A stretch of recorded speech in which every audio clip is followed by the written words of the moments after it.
예, 여러분, 안녕하세요. 오늘은 그 34번째 시간으로 그 3대 황국과 세도 정치에 대해서 알아보겠습니다. 이 황국은 국면이 바뀐다는 것이죠. 세 번의 국면이 바뀌는 언제? 숙종 때 얘기입니다. 그래서 그 이후에 이 세도 정치, 조선을 아주 갉아먹은 세도 정치에 대해서 알아보도록 하겠습니다. 이것만 알고 가자.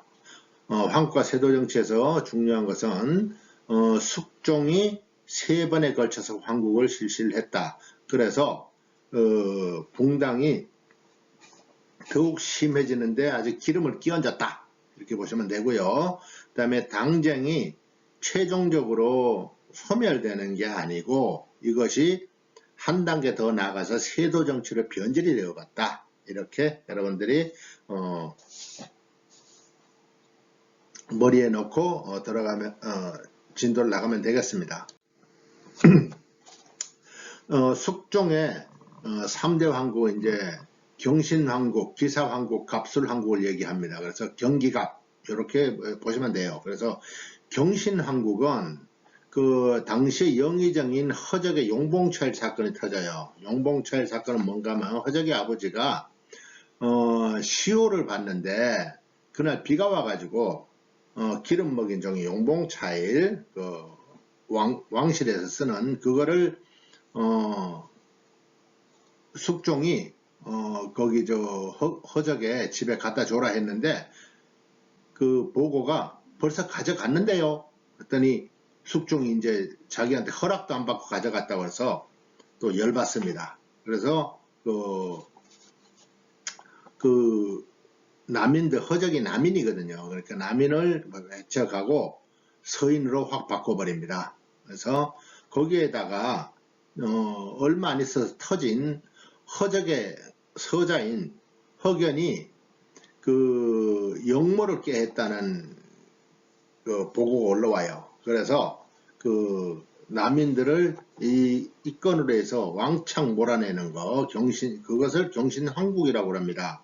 그래서 경신대출척이라고도 해요. 그러니까 남인들을 완전히 몰아내는 그 경신황국 거기 그래서 서인이 집권을 하게 되죠. 남인을 몰아내고 근데 이 서인이 집권하면서 서인이 이 경신대출척으로 물러난 남인들을 처벌하는 것을 어떻게 할 거냐 해서 강경론인 노련 그 다음에 온건파인 소론 이렇게 분열이 됩니다. 그래서 서인이 노론과 소론으로 분열되는 것 앞에서 말씀을 드리지 않고 지금 이제 나오니까 제가 말씀드리는 겁니다.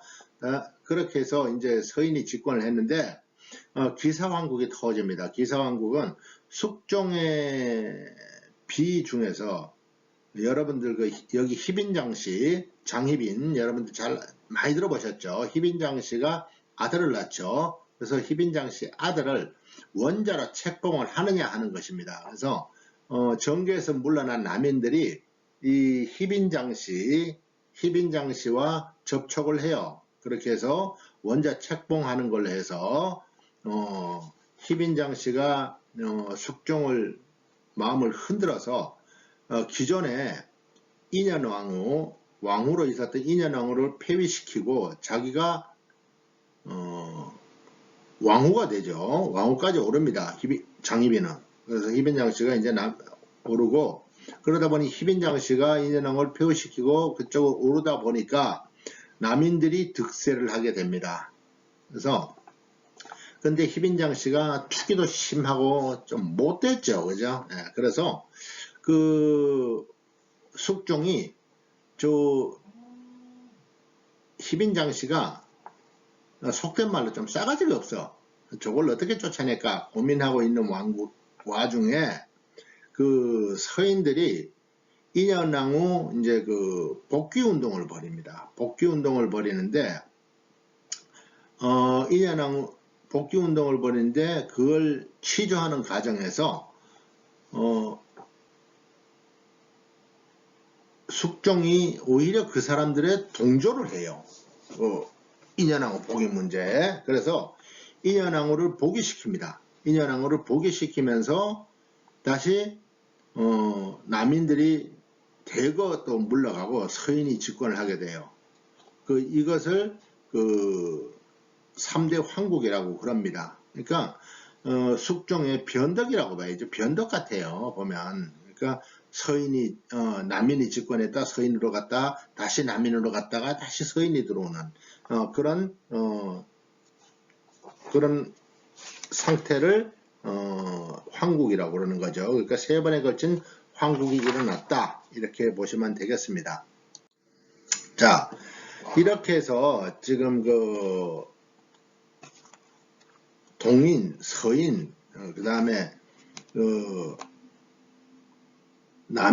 동인, 서인이 남인, 북인, 노론, 소론 이렇게 되다 보니까 영조는 탕평책을 실시를 합니다. 그래서 골고루 기용을 하려고 그래요. 그렇지만은 실패하죠. 왜? 영조가 누구예요? 무수리의 아들 아닙니까? 그죠? 예, 무수리의 아들이다가 보니까는 왕을 조금 업신여기는 그런 분위기도 감지가 됩니다. 그래서 탕평파를 육성하고 탕평비를 건립합니다. 그렇게 하지만 큰 시료를 거두지는 못합니다. 자기를 추대해서 왕으로 세웠던 노론의 범주에서 벗어나지는 못해요.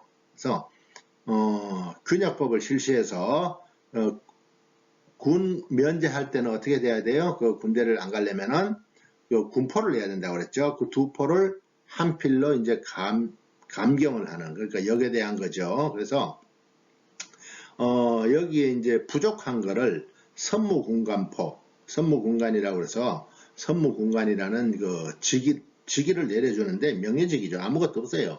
그렇게 해서 포를 걷고 그 다음에 염세, 선박세 등을 받아가지고 보충을 합니다. 그리고 청계천을 준설해요. 이 청계천이 최근에 와가지고 이제 복원을 시켰죠. 그러니까 청계천을 덮어버립니다. 그죠? 예. 그 다음에 속대전, 동국 문헌비고 같은 거를 편찬을 합니다. 자, 정조의 영조의 손자인 정조가 즉위하게 됩니다. 정조가 즉위하는데 정조 시기에도 사실 노론들의 입김이 굉장히 셌어요. 심지어는 사도세자를 죽이는데도 혁혁한 공과라고 그래야 되나요? 영향을 미쳤던 사람들이니까 굉장히 기반이 탄탄해요. 그래서 정조는 죽을 때까지 노론들하고의 싸움이었다고 보실 수가 있습니다. 그래서 정조 때는 시파와 벽파해서 노론들이라기보다는 정조를 따르는 무리들이 시파, 그 다음에 정조를 배척하는 무리들은 벽파 이렇게 나눠진다고 그러죠. 어쨌든 왕을 따르는 무리와 따르지 않는 무리라고 보시면 돼요. 그리고 여기서 탕평책을 실시해서 골고루 기용을 하려고 노력을 많이 합니다. 그리고 초계문신제 앞에서 말씀드렸죠. 초계문신제를 시행을 합니다. 다시 한번 말씀드려요. 규장과 관료로서 37살 이하의 젊은 관리들을 재교육하는 것이죠. 그 다음에 규장각, 왕실도서관인 규장각을 설치를 하고요. 그 다음에 국왕호위부대인 장영령을 설치합니다. 왜? 정조는 항상 신변의 위협을 많이 받아요. 그래서 벽파로부터. 그래서 친위부대인 장영령을 설치를 합니다. 그리고 아버지로서 뒤주에 갇혀 죽은 사도세자의 묘를 양주에서 전농동으로 이전을 합니다. 그리고 그걸 기리기 위해서 수원화성을 건립을 해요. 지금도 수원화성 남아있죠. 그 다음에 수령 권한을 강화시킵니다. 그리고 신해통공이 뭔가 하면 금난정권, 시전 상인들한테 금난정권을 줬다고 그랬죠. 금난정권이 뭐예요? 아무나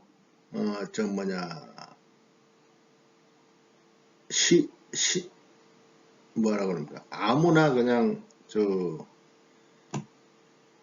점포를 열어서 장사할 수 없게 만드는 거죠. 그거를 금난 정권이라고 하는데, 그것을 시전 상인들 전체한테 주던 것을 6.2 전에만 허용을 합니다. 그리고 서울 차별을 완화시켜서 서자와 을자도 들어올 수 있게 해서 규장과 검사관으로 많이 들어오게 됩니다. 그래서 이미 이때 조선 후기로 들어오면서 신분제도가 많이 바뀐다, 그렇게 보시면 됩니다. 그리고 법전인 대전통편, 그 다음에 호조의 사례집인 탁지지, 그 다음에 군사훈련 교변인 무예도 보통지 같은 것들이 편찬이 되었습니다. 정조가 노력을 많이 했죠. 자, 그리고 이어지는 세도정치입니다. 세도정치는 순조 때부터 시작이 됐다고 우리가 얘기를 합니다. 혹자는 옛날부터 보면 이제 정조 때 그 홍국영으로부터 시작됐다고 그러는데, 제가 볼 때는 순조로부터 시작됐다, 이렇게 보시면 돼요. 순조 때부터 해서 철종 때까지로 이어지는데, 안동김씨, 그 다음에 그 풍량조씨, 다시 안동김씨로 이어지는 그 세도정치가 아주 뭐라고 그래야 되나요? 그 사람들이 아주 그 행포가 말을 어느 정도 도를 넘어서요. 그래서 이 당시에 삼정이 문란한데, 삼정이 뭐예요? 전정과 군정, 황곡, 이 세 개를 얘기합니다. 그래서 이거 전정, 환정, 군곡, 전정, 군정, 황곡을 이용해서 자기네들의 배만 채우는 거죠. 그 사람들이 하는 정치를 세도정치라고 얘기를 해요. 그래서 그 전정으로 보면은 전세를 이제 과다 수치하는 거, 그 다음에 소장농한테 전세를 전가시키고, 그 다음에 백지징세, 공지에 대해서 과세를 하고, 독열, 전세를 추가 징수하는 거, 이런 것들이 이제 전정의 문란이고요. 군정은 인증은 뭔가 하면 군역을 해야 될 사람이 도망가면은 이웃한테 대신 가게 하는 거. 그 다음에 족징, 이거는 뭔가 하면은 군역할 사람이 도망가면은 친척한테 부과하는 거, 그러니까 가족한테 하는 거고요. 황구첨정, 이거는 애들을 그 군대 보내야 된다고 그래서 안 가려면은 포를 내라 하는 거죠. 백골증포, 죽은 자한테 포를 받는 거, 이런 것들입니다. 근데 가장 문란했던 이 황곡은 고리대, 그러니까 비싸게 빌려주는 거죠. 고리대를 하고, 늑대는 뭔가 하면은 그 필요 이상으로 징구하는 거예요. 예를 들어 10%가 아니고 50%, 40% 건수 잡아가지고 하는 거고요. 허류는 창고에 없는데 있는 걸로 막 작성해가지고 빼먹는 거죠. 그 다음에 반백, 빌려줄 때 쌀에 결을 섞어가지고 2배로 늘려서 빌려주는 거, 이런 것들입니다. 참 개판이죠. 이렇게 세도정치는 그 백성들을 아주 가렴죽으로 몰았다, 이렇게 보시면 됩니다. 그러다 보니까 난이 안 일어날 수가 없어요. 그렇죠? 이러다 보니. 그래서 홍경래 난이 일어난다. 홍경래 난은 평안도 사람들을 차별한다 해서 일어나는 겁니다. 평안도 사람들을 조금 뭐라고 그럽니까? 조금 무시하는 그런 경향이 있었어요. 근데 그렇다고 평양 그 사람들한테 그 세금은 다 떼어간단 말이죠. 그러다 보니까 고려 유민이다라는 그런 것도 있었던 것 같아요. 그래서 홍경래가 주동이 돼서 홍경래 난을 일어나게 되고요. 그 다음에 진주에서는 도저히 이렇게는 못 살겠다 해서 임술농민봉기가 발생하게 됩니다. 임술농민봉기는 우리가 진주밀란이라고 하기도 해요. 그래서 이러한 그 난이 일어나게 됩니다. 어디에 반대해서 세도정치의 때 세도가들의 그 혹세무민이 아니죠. 그 횡포에 맞서서 이렇게 난이 발생하게 된다 하는 것들을 여러분들이 아시면 되겠습니다. 자, 오늘은 여기까지 하도록 하겠습니다. 여러분들 고생 많았습니다. 다음 시간까지 안녕히 계세요.